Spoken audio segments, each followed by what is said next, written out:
maintien en condition opérationnelle des flottes, la formation du personnel et un soutien logistique H24 7 jours sur 7. 7 avions yu bokkul yu mel noonu ñoo ñëw te benn bu ci nekk mën na li may lire kon ñi naan guerre bi jeex na pour man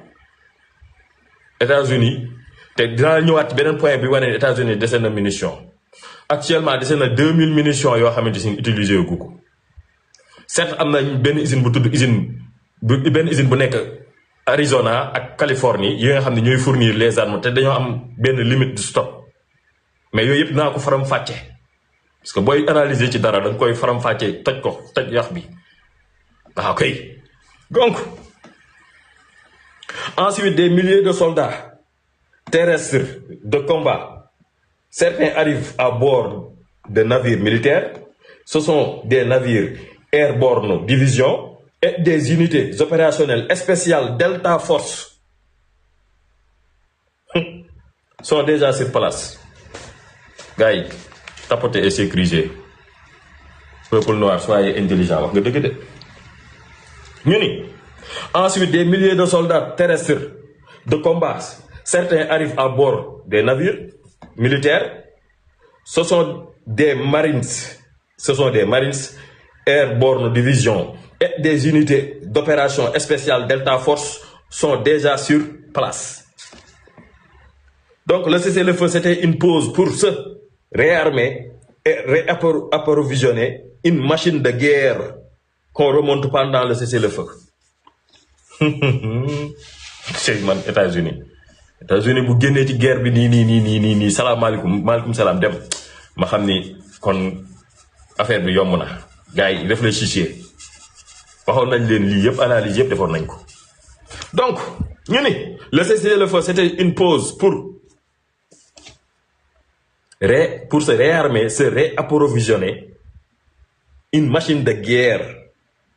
qu'on remonte pendant le cessez-le-feu. Les analystes ñoo wax lool, les analystes militaires yi nga xamante ni ay Russes lañ ñoo wax lool, ñoo xam dañuy am renseignement yu fiable ñoo wax lool. donc xam nga États-Unis du bëgg a wax ay stratégie lu ci ëpp. donc mais malheureusement dafa am loo leen jaaxal ñoom américains yi ci Moyen-Orient bi. te li leen jaaxal ci Moyen-Orient bi loolu laa bëgg a indi te loolu lu ko indi Chine la moo tax Chine kenn moom Chine dafa dimbali Iran ci guerre bi ba nga ni pas possible bu dul woon ak Chine actuellement nii même Russie bi ñuy wax sax Russie def na ci dooleem de mais Chine moo gën a sauver Iran ci guerre bi man maa leen wax loolu ndaxte dafa am benn satellite boo xamante si nii satellite boobu mooy aider Iran ci lu bëri moo kuuleloo navire boobu yaboon ay milliers de munitions avec 59 milliards de dollars d'armement et de carburant. Donc, léegi pareeguñu avant ñuy egsi ci satellite bi damay ñëw ci benn arme boo xamante si nii démb dégg naa ci benn live am ku koy wax naan arme boobu lañ koy teg ci mbagg moom lañ dóoroon les F-15 mu daanoon Khalil jaajëf. donc avant satellite bi dafa am matériel bu Chine jox Iran te matériel boobu da nga koy gis nii ci bët xeeb ko te daa am doole te ci mbagg lañ koy teg sécuriser et partager. donc boobu mi ngi tudd manpad la tudd manpad mooy arme bi ñuy teg ci mbagg fëggu ko avion lu tax bu ñu ko fëggee avion arme bu tuuti boobu mel ni bazooka te du bazooka mu mën a rey mu mën a tirer avion bu nekk ci ay altitude yu kawe loolu danga joxe lépp luy caractéristique gu arme boobu Chine da cee jox Iran des centaines et des centaines. donc moo tax seen F-15 boobu looloo ko waddal ak yeneen avion yu bari. donc le matériel militaire livré par la Chine à l'Iran, donc des centaines de systèmes de missiles anti-aériens, les fameux Manpads tirés à l'épaule par un ou deux soldats pour abattre n'importe quel aéronef, hélicoptère, avion, drone, etc. efficace jusqu'à environ 4,800 km d'altitude. maanaam moom dafa efficace buñ ko dóoree nii bu naawee mën na dem ba 4,800 kilomètres d'altitude 4800 mètres 4,8 4 kilomètres virgule 800 mën na naaw ba ci kaw kon xam nga loolu am na doole ñu ni ñaari soldat ñoo koy téyewandoo wala benn soldat bu am doole moo koy téye wala benn ñaari soldat bu toll ni Franc bu am doole ponkal moo koy téye wala ñu indi ñaari soldat yoo xam ne ni mën nañ toll ay la caxmaan ñoom ñoo koy téye ndax doole bu mu am donc man parti la tudd man parti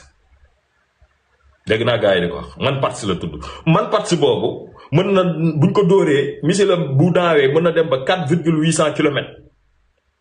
4,800 kilomètres d'altitude yamu ci ils sont guidés par infrarouge ou laser offrant une grande mobilité et une menace asymétrique majeure. Un guidage laser, ce qui le rend insensible aux leurres thermiques. Le F-15 a été abattu par un manpats iranien. Donc manpats iranien boobu Chine ko jox Iran moom lañ dóoree lii di F-15 ñu ni moom dafay bu naawee li tax mu mën a topp yenn altitude yu kawe yi ba mën a tas ay avion parce que dafa am wax naa ko ci léegi ci tubaab parce que dafa am système de laser am tamit une grande mobilité de menace asymétrique ñu ni guidé par infrarouge ba pare day topp moteur ba pare day topp chaleur tamit ba pare dafa amaale tamit li ñuy wax un guidage laser ce qui le rend insensible aux leurres thermiques donc waaye jaxase na Moyen-Orient bi yàq na ay milliers de dollars ay millions de dollars américains ci avion yooyu léegi dana no avion AWACS ba ak yàqute yi États-Unis yàqule yépp durant 1 mois et demi lan moo tax foofu noonu gars yi ni foofu la ñi joxe kii ni guerre bi jeex na foofu lañ ko sukkandiku man joxe naa leen ñi joxe analyse politique yu mag yi analyse politique sax analyse militaire yu mag yi wax ni guerre bi jeexagul ndax avion yi ñëw mooy 7 cargo yi may wax C7 Globemaster yi nga xam ne dañoo am capacité bu extraordinaire ñëw nañ ci Moyen-Orient bi ñooñ foofu lañ ko teg am na dégg naa tamit ñu naan navire bi tudd Abraham Lincoln dafa yàqu mu nga Grèce non rek pare na des sources fiables laa leen jox pare na bu yàgg ñëw na donc buñ ci boolee les 9 navires yi ñëwoon ci blocus bi le fameux blocus de Donald Trump buñ ci boolee tamit les grands destroyers yi nga xam ne benn bi mu ngi tudd Michael Murphy ak Frank Patterson ak yii nii di naaw yii may wax nii mooy avion yu ponkal yi yàpp ay soldats yàpp ay fournitures militaires yàbbaale lu bari nekk ay avion de renseignement tamit mën a liggéey H24 ba pare mën a ravitailler en vol ci kaw mën na ravitailler ci kaw kon donc daa leen wax kon ñoom foofu lañ ko teg ni guerre bi jeexagul ñii dañuy pause pour se réarmer mais ñiy wax ni guerre bi jeex na ci thèse bi ñu ko teg ci analyse yooyu militaire yooyu ci liñ wax laa bëgg a ñëw fa lañ ko teg ñoom ñu ko teg ci ñàkk munition ak usines yi nga xam ne mu ngi nekk la Arizona ak Californie ñi nga xam ne ñooy produire armes yi fa la ñuy fabriquer armes yi dañoo am benn production annuelle boo xam ne dafa restreindre trop donc li États-Unis yàqule foofu dafa ëpp 47 ans de production kon donc ñii dañuy toog pour te Donald Trump recevoir na les PDG yi nga xam ne mooy les grandes industries d'armement yi produire armement recevoir na leen pour ñooñu quadrupler seen production recevoir na leen kon donc ñooñu ñuy thèse boobu fa laa bëgg a ñëw donc d'abord damay ñëw ci li nga xamante si ni mooy satellite bu am doole boobu nga xam ne Chine moom lay utiliser moom la jox Iran source de Financial Times donc Financial Times moo wax loolu dani révèle que une autre piste. Les Iraniens auraient utilisé un satellite chinois de toute dernière génération qu'ils ont acquis dans le plus grand secret. Nee nañ Iraniens yi dañoo jot benn satellite boo xam ni moo ngi nekk de dernière génération bu am doole te dañ koo jot si wóoluñ ko waxuñu ko kenn parce que ci guerre lañ nekk. ma continuer ñu ne satellite boobu nan la tudd mi ngi tudd T01B boo joxe information da ngay wax lépp mu leer bul tof bul raay da nga koy toj yax bi voilà léegi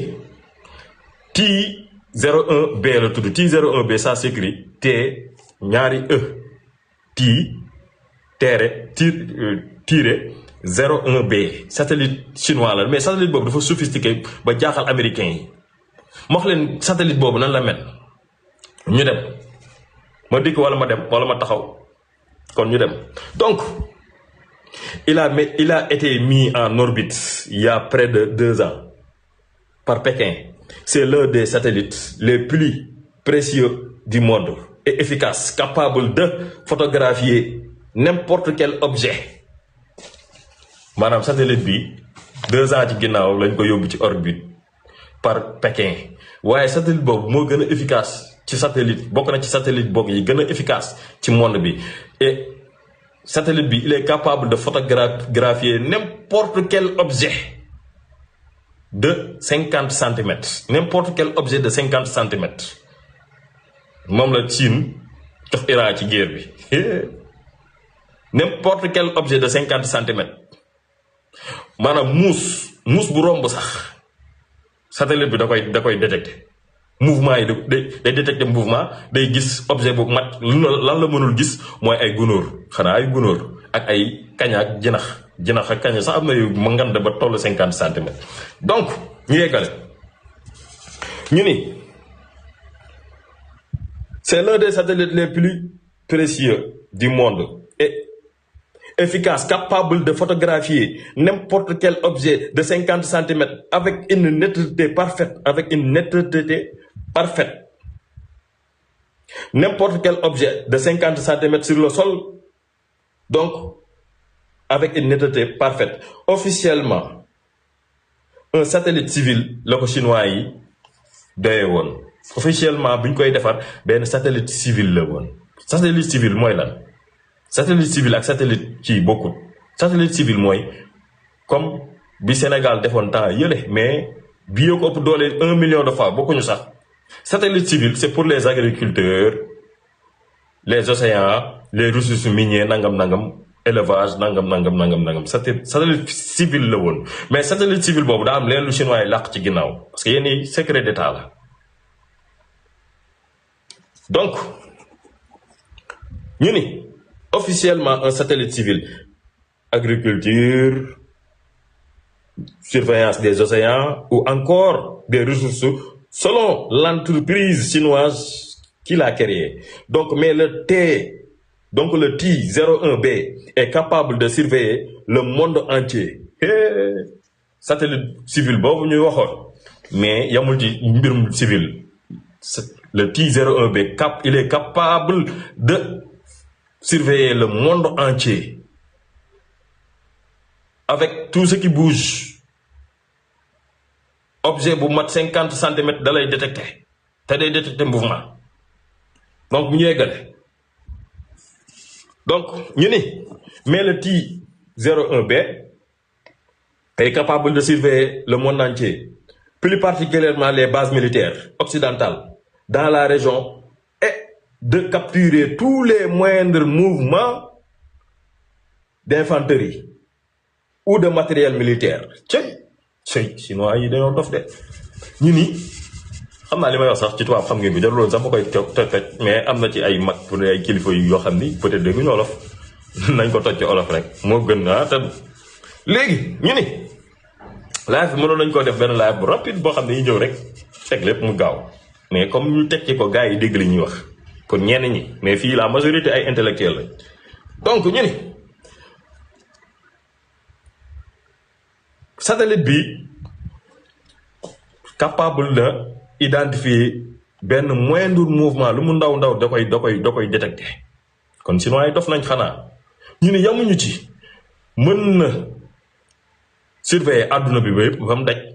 yamul ci surveiller àdduna base militaire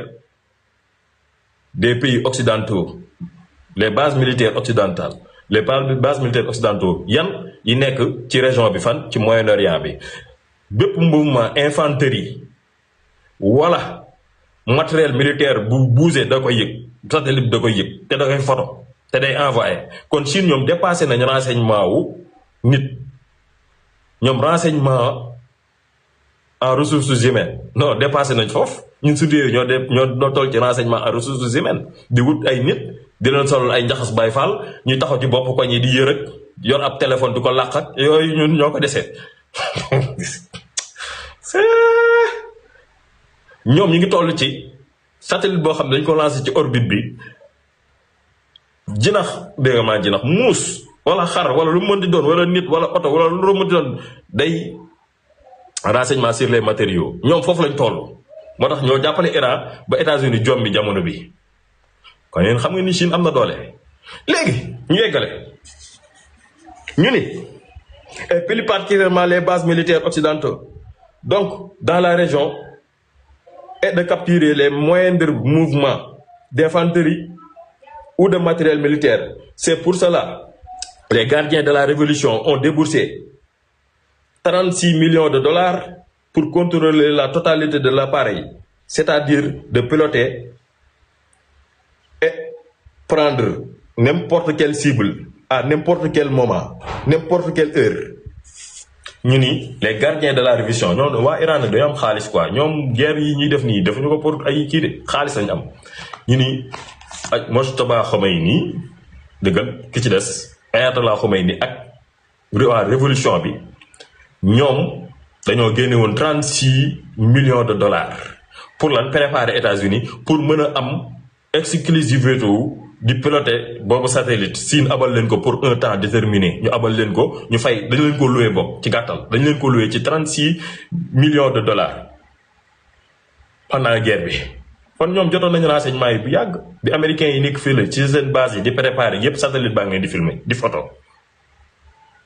abal nañ ko Chine abal nañ ko Iran pour benn temps bu déterminé wu ñu ciy liggéey di ci détecté boobu moo détecté navire bi nga xam ne dañ koo tas ci les côtes yéménistes te naa ñëw ci navire boobu ci analyse yi ak liy yàqule ci avion AWACS yeeg yépp foofu noonu satellite boobu T-01B boobu moo ko détecté léegi ñu ni 36 millions de dollars pour contrôler la totalité de l'appareil, c'est-à-dire de piloter et de prendre n'importe quelle cible à n'importe quel moment. Le 27 mars, le fameux avion AWACS a été localisé par T-01B. Le 27 mars bi passé, ci lañ tas lii di avion lii di AWACS yi ñu tas ci ay 5 avions comme 6 ci valeur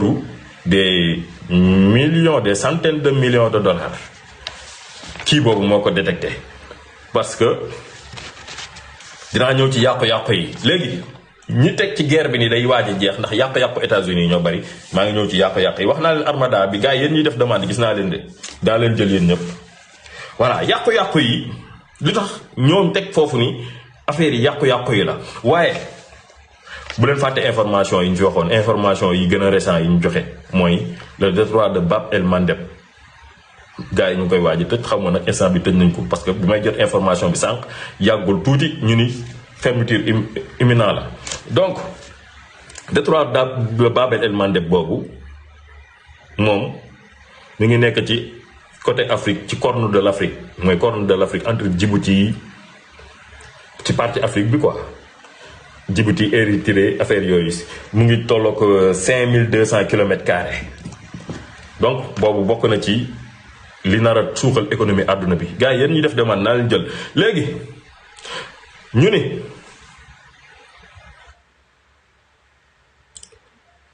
avant cette guerre les États-Unis et l'Iran le gouvernement iranien et l'actuel gouvernement voulaient coûte que coûte approuvir l'Iran par des sanctions, 47 ans de sanctions et d'embargo. Mais n'empêche, l'État islamique continue de survivre toujours. Les exportations iraniennes, les exportations en 2025, c'est augmenté avec 1,7 million de barils par jour. États-Unis avant muy song Iran dafa fexe woon ñoom pays occidentaux yi noonu la def seen stratégie noonu la bu ñu soxlaa benn réew nii bu ñu la bëggee duma dañu lay teg ay sanctions pour ndóolloo sa population ñu sonn kiif mar defal la ay embargo 47 ans pour pauvreloo waa Iran mais terewul Iran ci at bu mujj bi ñu génn 2025 1,7 million de barils la doon yóbbu par bis terewul mu ngi doon jaay loolu kon donc Iran musul pauvre donc te wax naa leen fi satellite bi ñu fay 36 millions de dollars loué ko pour un temps déterminé kon réew mu ndóol du def loolu donc ñu ni le budget de la défense des États-Unis en 2025 s'élève à yàqu-yàqu yi laay ñëw de damay ñëw ci xaalis ba pare ñëw ci matériel ñu ni budget États-Unis budget défense kese ci atum 2025 bi ñu génn bu 2026 rapport bi génnagul kese 886 milliards de dollars vous imaginez 886 milliards de dollars en 2025 lépp lan la woon pour préparer kii di Iran ba tax na Donald Trump ba fi may wax ak yow tey ci weer yi ñu toll nii ci jours yi ñu toll nii mi ngi demandé waat waa congrès pour ñu wotal ko budget ñenn ñi nga waa républicain ñeneen ñi nga xamante si ñu ngi kaas ni ko non sa waay dañ ko war a jëlee ci nguur gi parce que sa waay dof la ñit ñaa ngi fii système de santé États-Unis baaxul moom muy jël alal ji di ko jëndee ay armes yoo xamante si ni finalement armes yi duñ jariñ dara guerre yëpp da koy perdre léegi ñu ni budget États-Unis en 2025 s'élève à 886 milliards de dollars le budget militaire iranien est de 10 milliards de dollars. Vous voyez la différence. États-Unis bi muy préparé Iran ci jamono 2025 bi ñu génn ñu tegoon benn budget bu 886 milliards de dollars. Iran boobu mu nga teg 10 milliards de dollars. 10 milliards de dollars 886 milliards de dollars. Vous voyez la différence. te actuellement Iran a gagné guerre bi léegi ñu yeggale ñu ni Iran opère dans 6 pays simultanément par ses alliés proxy, le Yémen, Irak, Syrie, Liban, Gaza, Palestine. Depuis janvier 2024, les outils de Yémen ont tiré 192 missiles et drones contre des navires commerciaux dans la mer Rouge, perturbant 15% du commerce mondial. Gars, tapote leen live bi ngeen partage ko live bi lu utile mo fi gën de.